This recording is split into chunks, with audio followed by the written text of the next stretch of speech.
Hi everybody, welcome back to another episode. I'm your host Blake Repine and I'm glad you're here. This week what I want to talk about is the difference between using your influence as a leader and using your authority as a leader. And a couple episodes ago I mentioned trying to use your influence to get people to do things versus using your authority to get people to do things. And it goes far beyond that. And someone actually asked me, can we do a deeper dive into the difference between the two? And basically, how can we differentiate the two and when should we use both together or separately? And first things, going back, I guess, episode 38 of the podcast, I did an episode called Commitment versus Compliance. And you can think about them the same way. So using your influence, you get people's commitment. Using your authority, you get people's compliance.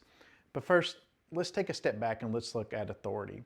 So every position in an organization or group has a certain level of authority that comes with it.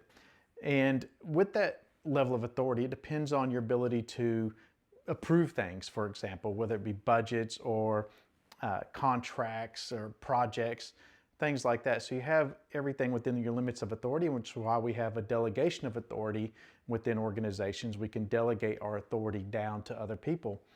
And with the authority, though, if you think about it, it's maintaining that compliance, it's maintaining processes. And if you have a command and control structure within an organization, you'll actually see people exercise authority more there than you might influence.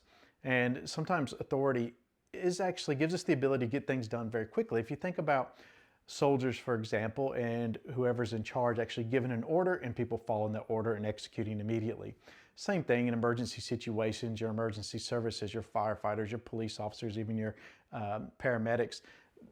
They need a certain level of authority if they're in charge of taking command of a scene, whatever that scene might be, whatever that emergency might be, and being able to direct people very quickly to get things done very quickly, because sometimes safety or time is of the essence, and people's safety and lives and things like that could potentially be at risk. So being able to direct people very quickly, or even some organizations and government organizations that deal in emergency management, that command and authority structure works very well in order to help you and aid you in actually making timely decisions.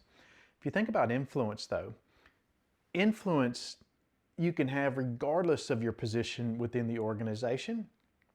And you have to be able to have influence, whether it's up the ladder, down the ladder, side to side, whatever you actually, or you can actually have that influence regardless of your position or the authority that your position has. And people that understand influence are actually the ones that stand out as the ones with the stronger leadership ability. And typically they might be the ones that move up quicker in the organization or quicker in their careers than when others might not. But influence is about building trust. And how do we build trust? We build trust by, one, being true to our word, living what we say we're going to do, talking the talk, walking the walk, setting the example, and being consistent with that day in, day out, and actually showing others how we should act in those type of positions, in the influential positions.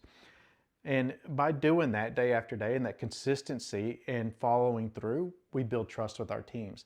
And over time, as that trust is built, then it becomes easier to influence the organization and others within the organization, your team, and actually to get that commitment and the buy-in. Because if they see that you believe in it and that you're executing and you're really moving forward with these things, then more than likely they're actually going to step up and they're going to want to move forward with things too and have that same level of commitment. So you're creating buy-in through your own actions.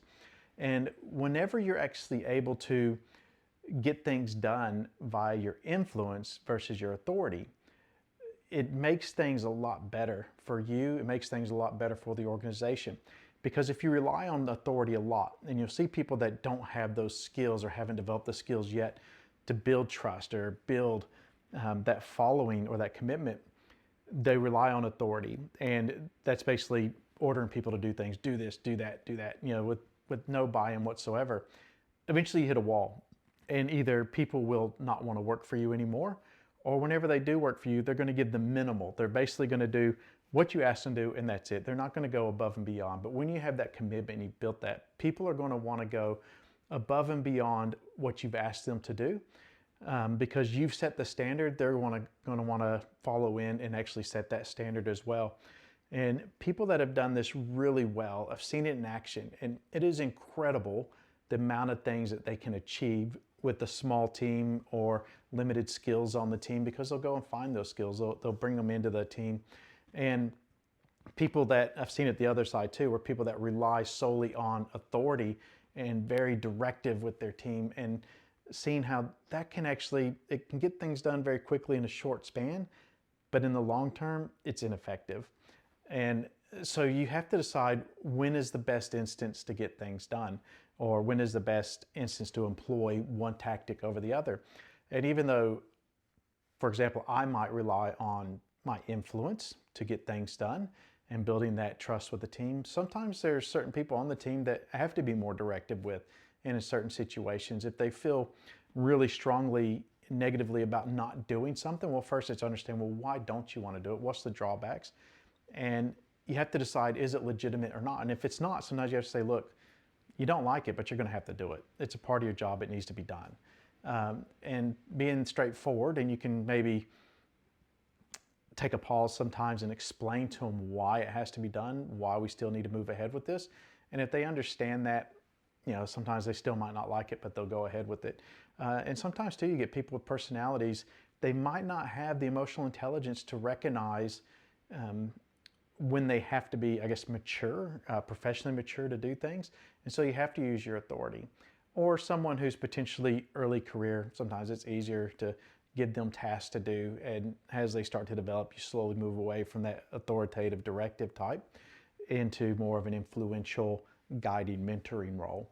So you really have to take individuals based off their own emotional intelligence levels, their own task levels, what is their professional maturity, and really learn to balance both of those types. But there's sometimes you'll exercise authority, like I said earlier, just in your day-to-day stuff, when approving different actions and stuff within the organization. That's where you're exercising your authority. And with that, I always say, if you're delegating authority, go one level down from where you feel comfortable, and then that's where you need to be. So where you feel comfort, go one more level down, and that's where you're actually delegating the authority down to the correct levels.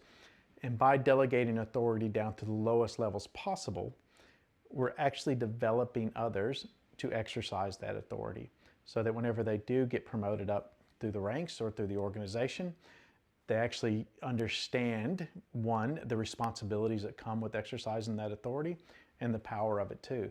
And you can use some of those things to explain to them how, look, whenever you're in certain positions of authority, people don't feel like they have the right to tell you no whenever you say things. So you have to develop that trust so that they can tell you no. Because when you come to them with something, they go, well, this person holds my career in their hands. So if I tell them no, they can make my life hell, or they can actually terminate my employment. But sometimes them saying no, they're allowed to. And they're allowed to tell you why they don't want to do something or why they don't agree with something. And that's okay, because we all have different perspectives, we all have different opinions, but we can always come together in the middle to work things out. But by building that trust and that commitment with the team, and they feel like they can tell you no because they know that you're not going to immediately terminate their employment because they said no to you.